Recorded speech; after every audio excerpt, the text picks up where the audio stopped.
operativos y tenemos pues doble complicación. Son las 7:04. Saludamos ya en el Distrito Federal en México a don Ricardo Pascoe Pierce, ¿no?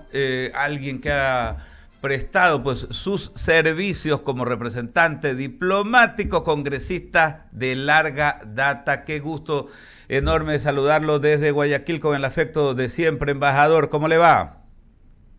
Muy buenos días, un placer estar con ustedes hoy en la mañana. Permítame que Verónica Landeta va a iniciar esta importante conversación para situarnos un poco en ese gran evento que ocurría ayer pues en su nación, embajador. Vero. Un buen día, embajador, ¿cómo está? Esperando que realmente tengamos un buen día. ¿Cómo recibe la nación mexicana la investidura de la nueva presidente de México, Claudia Sheinbaum? ¿Cómo lo recibe? ¿Cuáles son esas expectativas que tiene el pueblo mexicano? Para después ir a los detalles de lo que obviamente se dio en esta ceremonia. Bueno, muchas gracias por la oportunidad de compartir con ustedes este análisis de la toma de posición de Claudia Sheinbaum como nueva presidenta y de hecho la primera presidenta mujer de nuestro país en toda nuestra larga historia.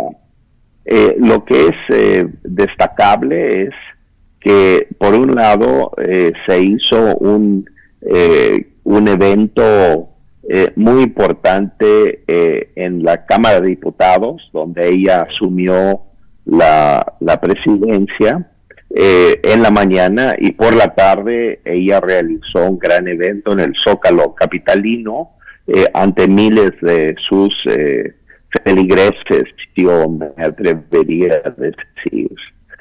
El evento es, por lo tanto, de observarse en términos de cuál es su calidad política para lo que hoy acontece en México y lo que es el futuro.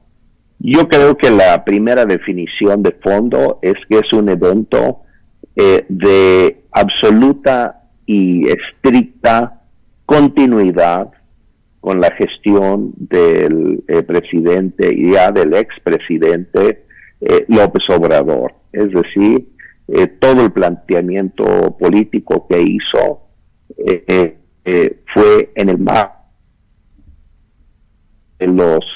del legado del expresidente, de sus planteamientos, en estricta concordancia con todo lo que él ha planteado como continuidad y con su proyecto político además que se encarna en el movimiento. Entonces se dio en el evento en la Cámara de Diputados, estando los dos presentes, tanto el expresidente en la tribuna como la nueva presidenta, como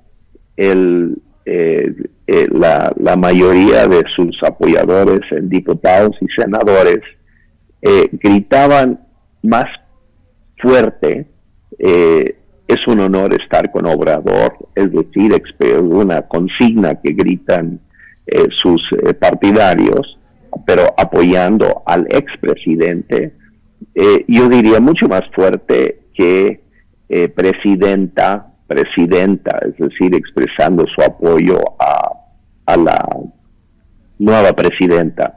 Entonces, el fenómeno político específico es que la nueva presidenta prácticamente asume en su completud el proyecto político de López Obrador, y por lo tanto estamos ante un continuismo, incluso posiblemente con ciertos rasgos de radicalismo.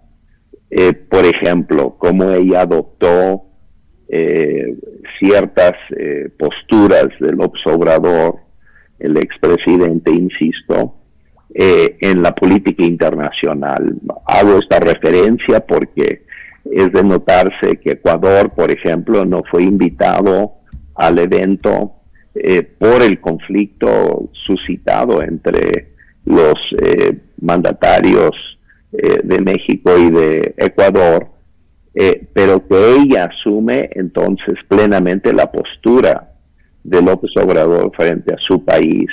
Igualmente, diría, no fue invitado ni Perú ni Argentina, que son países donde López Obrador también ha tenido conflictos, y mucho más notable la negativa a invitar al rey de España por una carta que López Obrador le envió al rey exigiendo que él se disculpara por la conquista española de México hace más de 500 años.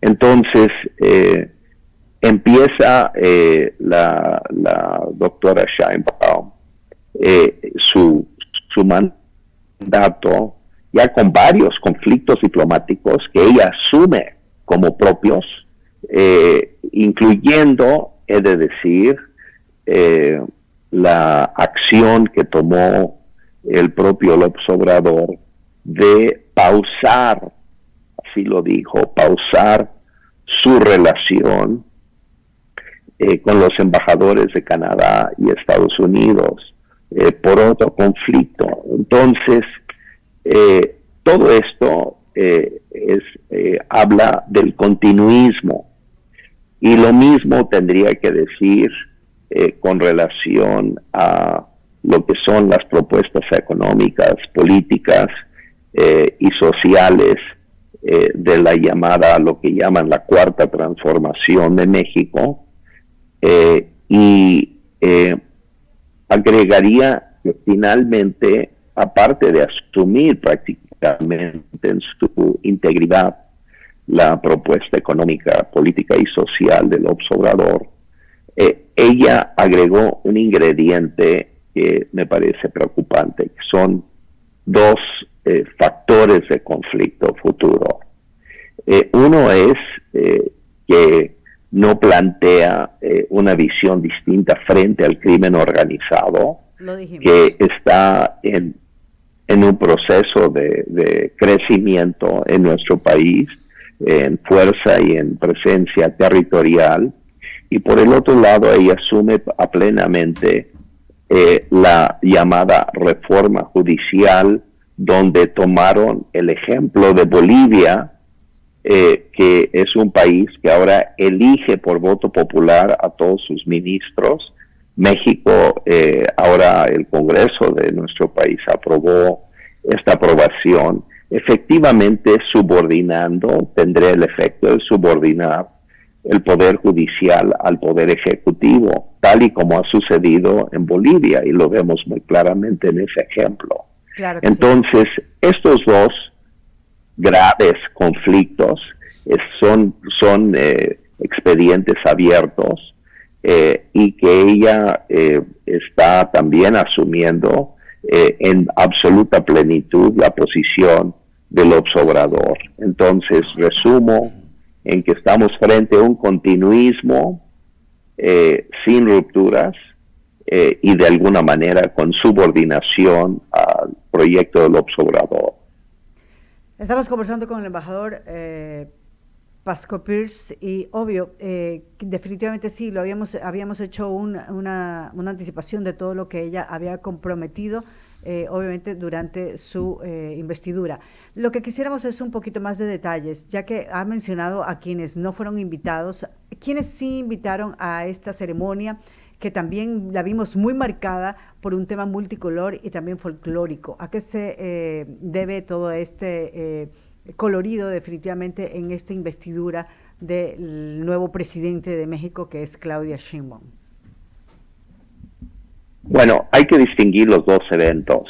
Un evento fue en el Congreso de la Unión en la mañana, una investidura constitucional, solemne, que no fue colorido y folclórico, digamos, y el evento por la tarde en el Zócalo, que efectivamente con las imágenes que ustedes han proyectado ahorita, sí fue folclórico y colorido, y una cosa con representantes de los pueblos tradicionales haciendo la limpia a la nueva presidenta, con plantas y con incienso y con rituales diversos. todo eso sucedió, pero eran dos eventos distintos. Simplemente lo aclaro para que se entienda, ¿no? Por supuesto. Que un evento es el popular en el Zócalo capitalino al aire libre, y el otro es el evento de investidura institucional en el Congreso, encabezado por representantes de los tres poderes en México, el poder ejecutivo, legislativo y judicial, y con la presencia del presidente saliente y la presidenta entrante. Alberto. Sí, algo muy puntual, embajador. En esto que marcamos como los principales retos, ¿no? Para este sexenio hereda muchas cosas la presidenta, ¿no? Muchas cosas. Y le quería consultar precisamente cuáles son esos principales retos también, ¿no? A más del tema estrictamente de la seguridad, del combate contra las organizaciones vinculadas al crimen organizado, el tema de la violencia de la sociedad. México, pues, lamentablemente, pues, muestra aquello, ¿no? 10 femicidios diarios prácticamente, pues, enlutan a muchas familias, pero también hay otros problemas, la abultada deuda, por ejemplo, de Pemex, ¿no? El manejo del déficit presupuestario, en fin, son una serie de situaciones. ¿Cómo ubicaría usted todos estos retos que asume la nueva mandataria? Bueno, asume en primer lugar en lo que dijo, por ejemplo, que no va a incrementar los impuestos, es decir, no habrá un ingreso adicional en las arcas públicas, pero agregando más programas sociales, incluso prometiendo construir con recursos principalmente públicos, aunque también abrió la posibilidad de privados, más ferrocarriles, más grandes obras, y seguir financiando las obras que actualmente están en curso y que ella asume como parte del proyecto del Obrador, que es algo que aquí llamamos el Tren Maya, que es un tren una línea férrea de más de 1.500 kilómetros en la península de Yucatán, pero que promete ser absolutamente deficitario en todo su funcionamiento. Entonces,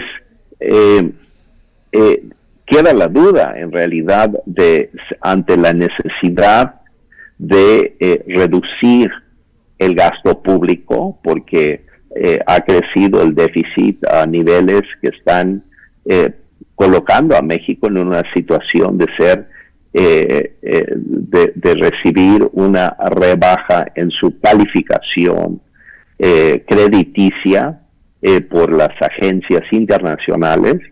Entonces tiene que resolver este problema de la falta de ingresos para lo que es el gasto público, porque además Andrés Manuel le está dejando, el expresidente le está dejando a la doctora Sheinbaum una deuda pública como la que nunca hemos visto en México. De hecho, él realizó toda su obra, ganó su popularidad repartiendo dinero a mansalva, pero todo esto finalmente termina siendo habiendo gastado todos los ahorros internos y además abultando la deuda externa. Entonces, en realidad, ella enfrenta una situación económica y fiscal, una situación económica del país difícil y una situación fiscal del gobierno federal sumamente crítica. No dio la menor pista de cómo va a resolver estos problemas, y eso es lo preocupante. Si ella se compromete a no incrementar los impuestos, pero al mismo tiempo promete incrementar el gasto, lo que ella está pintando es un cuadro de una posible crisis económica muy severa del gobierno de México. Tremendo. Aspiramos y esperamos también para un país hermano como México, ¿no? Y para toda esa colectividad a la cual pues queremos muchísimo también, aspiramos pues que se puedan dar las mejores decisiones, ¿no? A partir de ahora, en este sexenio, que le vaya bien a la presidenta Sheinbaum, por supuesto que sí, que podamos en algún momento encontrar los caminos también para mejorar esos canales de comunicación, esas relaciones diplomáticas que han sido tan tradicionales entre nuestros dos países. Embajador, gracias por atendernos. Con mucho gusto, un placer de estar con ustedes. Muchas gracias por la invitación. Muchísimas gracias. Es Muy el amable. embajador Ricardo Pascual Pierce, diplomático, congresista de larga data, que nos atendía en México DF, en el Distrito Federal. Son las 7:20, rápida pausa. Vamos y volvemos. Les indicamos pues a todas las estaciones que van a estar pues enganchadas a la renta